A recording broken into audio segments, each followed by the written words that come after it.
Live? Yes? Yes. We are live. All right. Today, my name is Waylon Lewis, Elephant Journal, and I'm in Boulder, Colorado. And I'm honored to be here to be virtually here with one of my favorite, one of my favorite brands. You're the founder and owner of it, right? Yes. Dan Staakmann. Correct. You sound like an MMA fighter, like Dan Staakmann. He was coming to crush you. Watch out. Yeah, I'm nervous. So he's a vegan with a vengeance. So this is Upton Naturals. Everyone will know the packaging because kind of like, did you get the idea from Newman's Own? I kind of feel like you might have. I mean, I know that people like names and faces, and better Upton than me. Right. Yes, who is this Upton? Have you ever met this? Is this guy Upton? I never thought about that. He's a fictional character. Okay. But from like 1880 or something? Or a little bit later. Okay. The general time period. So one of my favorite things about Upton's Naturals, and I'm someone who's obsessed with hating packaging usually. I love your guys' packaging. I think everyone loves your packaging. So I don't want to insult the actual quality of the food, which we'll get to. But your packaging, so he looks different. He has a different mustache or no mustache or different. Everything's different in everything, which is kind of like Newman's Own with the salad dressings. He was always dressed differently. And I love Paul Newman, so you're in good company there. But who does your packaging? I have to know because I'm obsessed with it, which is a little unusual for me. Sure. Well, the original Upton illustration was done by an artist in Chicago named Johnny Sampson. Johnny Sampson. I salute you. And then Delicious Design League did all of the additional branding and packaging design. Okay. Well, I salute all of them. Also reminds me, I'm kind of old. I grew up with Celestial Seasonings tea. And Sure. The packaging would, every single little thing you would take out, it would have different little quotes and cool things. And I feel like you guys kind of do that too. And, I'm a bachelor. I'm vegan. I'm a bachelor. Normally I just tear the packaging apart like an angry dog and just stuff it in my face.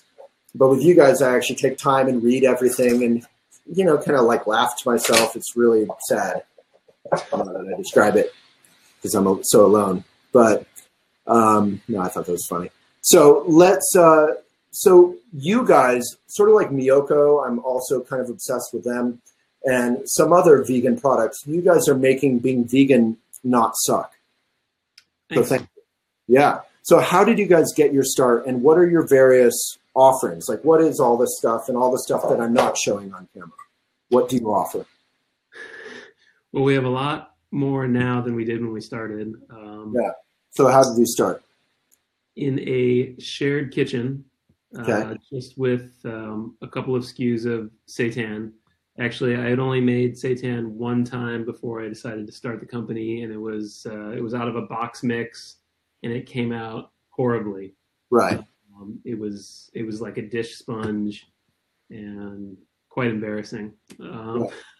Not going to impress your date or whatever. No, in fact, I made it for a Thanksgiving dinner at my girlfriend at the time, at her, like, for her family, and it was terrible. And then she broke up with you? Is that how that? Pretty much, yeah. But that was a long time ago. I let the seitan experiments rest for a good 10 years or something, and then just kind of, got that shared space and started to figure it out. So it was all trial and error. I feel like we got pretty lucky with the first two SKUs, which were the Italian and the chorizo. And yeah, it's so good. Italian sausage. I, obviously wasn't vegan my whole life, and Italian sausage is like one of the things I was just saying to CJ actually that I miss. And now I get to have it again. And it's actually good. It doesn't feel like, vegan meat substitutes have a really bad reputation of like you said, tasting like, rubber or dish sponge or whatever. Yeah. So, I mean, the other thing to remember too, though, is, there's not like some part of a cow that you slice off and it just tastes like Italian sausage. So with all of our recipes, we try to just stick with however, like an Italian sausage would be seasoned traditionally, and we're just substituting the protein, animal for wheat, right, for animal. Right. But that's a great point. I've never really thought about it. It's not like you kill a cow in a factory farm or something and then reach behind the third rib and there's the Italian sausage. Yeah. Yeah. A lot more goes into that. Yeah. Most of which is disgusting and sad, but some of which is delicious. And so you take the delicious part, leave behind the disgusting and sad, and it's a happy ending for everybody, including the cow, hopefully. Exactly. Yeah. Love that. So, we started just in a handful of restaurants in Chicago, sort of wanted to prove that that people were interested in it, and then saved up to get our own production space, and then launched in a handful of Whole Foods stores in Chicago and then in the region, and just sort of took it region by region. And we had done just seitan up until about 3 years ago, when we launched our line of Jackfruit. Uh-huh. So we're the first in the world to launch a prepackaged, pre-seasoned young jackfruit product. Uh-huh. And then just this last year, we expanded into the shelf-stable meal kits. So we've got like 4 Thai-inspired meals that are ready to go in just 1 minute, and then 2 vegan mac and cheeses that are also ready to go in just a minute. And where can we get that stuff? The meal kits and the mac and cheeses have a little less distribution nationally, so it's hard to say which retailers. But with the jackfruit and the seitan, those are at Whole Foods nationwide. Right. All of the jackfruit, the meal kits, and the macs are on Amazon. So Amazon, friend of the little man. Yeah. Yeah. Yeah, we love to hate on Amazon here at Elephant. So, but there's also Vegan Essentials, which is probably the best online store for vegan food. Oh, really? Veganessentials.com? Yep. Okay, so let's put that in the comments. That's awesome. So, first of all, you've said 2 words that I would say like 50% of us don't know what they are, and that's fine. But let's do a little education. So what the heck is seitan, and is it any good for us? Well, seitan is essentially just wheat, water, and spices. It's made by rinsing away all the starch and wheat flour. So what you have left is high in protein, low in fat, and it's obviously somewhat meat-like in texture.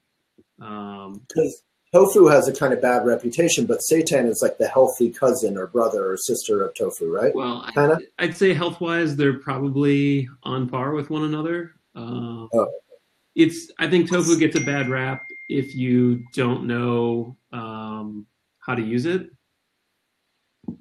Is it just so tofu can be healthy? You're saying? Yeah, for sure.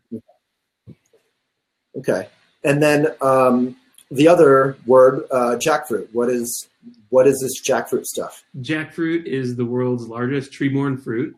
It grows up to 100 pounds. It's native to Southeast Asia. Wait, one jackfruit can be 100 pounds? One jackfruit.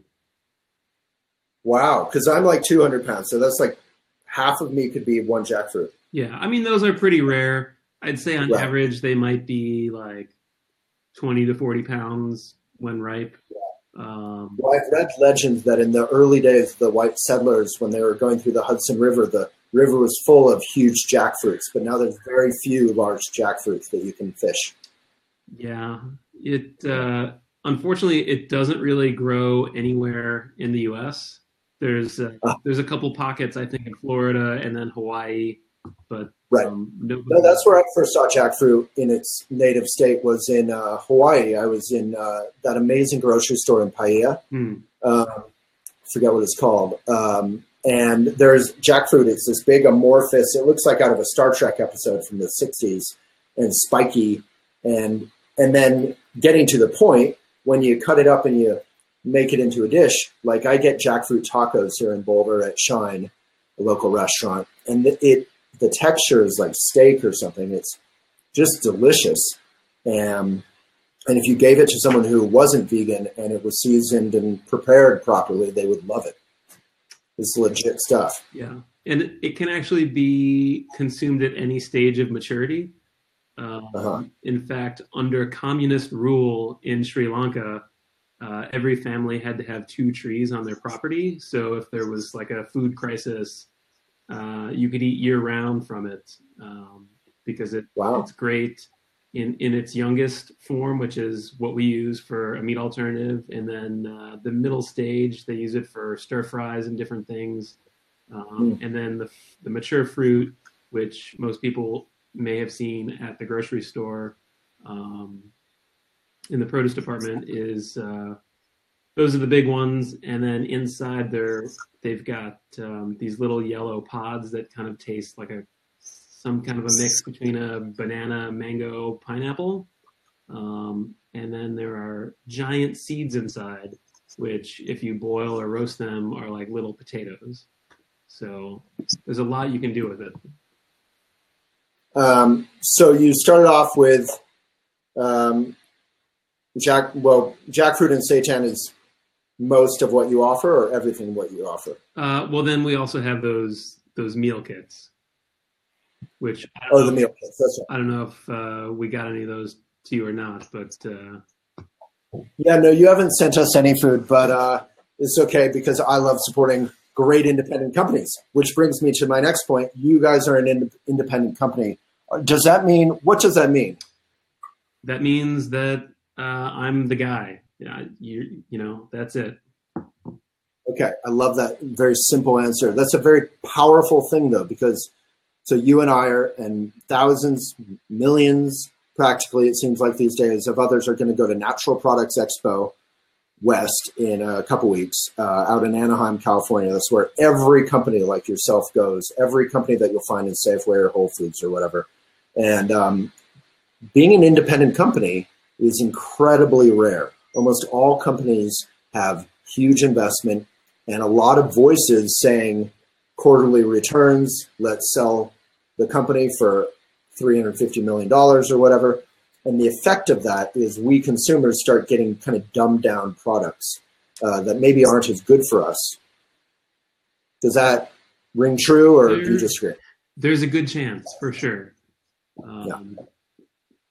I guess, you know, it's hard to say for every single product. And there has been a lot of action in the last year, even in our category, that we'll see what happens.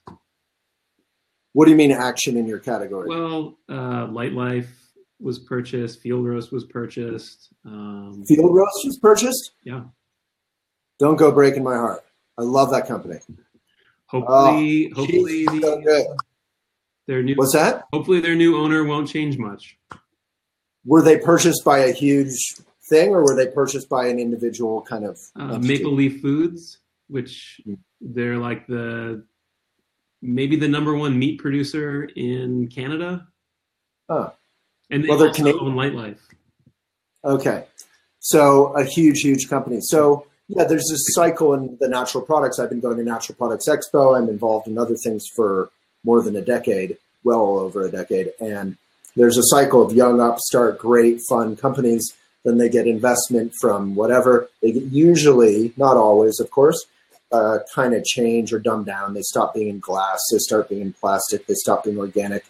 They start getting bigger. And then they sell for an epic amount of money. And then we consumers have to go find the next cool young upstart. So right now you're the cool young upstart. Do you intend, you can lie on camera, of course, but do you intend to sell out to the man? Because you're the guy. But I'm the guy. I have no such plans right now. Yeah. So Okay. We had a really slow growth model kind of on purpose. And also when we started going back over 12 years ago, things were a lot different. In fact, we used to have on the package, it would say vegan/vegetarian because we were afraid that people didn't know what vegan meant. Wow. Yeah. And now everyone knows what vegan is, and most people are irritated by vegans. So we've traveled a long ways. Yeah. We just interviewed Luis Ojoyas, the Oscar-winning director of The Cove and the Racing Extinction, and his new film Game Changers, just like 15 minutes ago. And his Game Changers is about vegan athletes.